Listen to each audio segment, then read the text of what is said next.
Break नंतर आपलं पुन्हा एकदा स्वागत। आणि आता सोलापुरातून एक मोठी बातमी। सोलापूर जिल्ह्यातील अक्कलकोट तालुक्यात ढगफुटी सदृश्य पाऊस झालाय। बोरगाव गावात पावसाचं रौद्र रूप पाहायला मिळालंय। नागरिकांच्या घरात पावसाचं पाणी शिरलंय आणि त्यामुळेच नागरिकांचं मोठं नुकसान झालंय।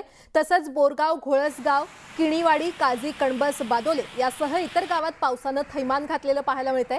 पावसामुळे परिसरातील नद्या नाल्यांना पूर आलाय, तर काही तलाव हे 100% भरलेले आहेत। सोलापुरातली ही दृश्य आपण पाहतोय। सोलापूर जिल्ह्यातील अक्कलकोट तालुक्यात ढगफुटी असा सदृश्य पाऊस झालाय।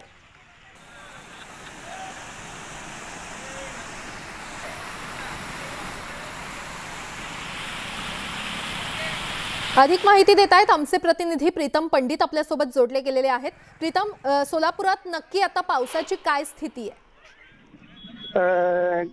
गेल्या 8 दिवसापासून पावसाने सोलापूर जिल्ह्यात विश्रांती घेतली होती। मात्र आज दुपारच्या सत्रात पावसाने मुसळधार पावसाला सुरुवात झाली होती।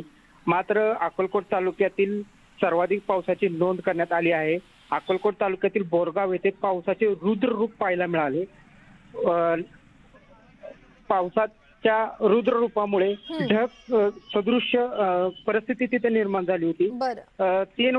1 तासाच्या पावसामध्ये अनेक ओढे नाले भरून पूर आल्यासारखी परिस्थिती त्या ठिकाणी निर्माण झाली।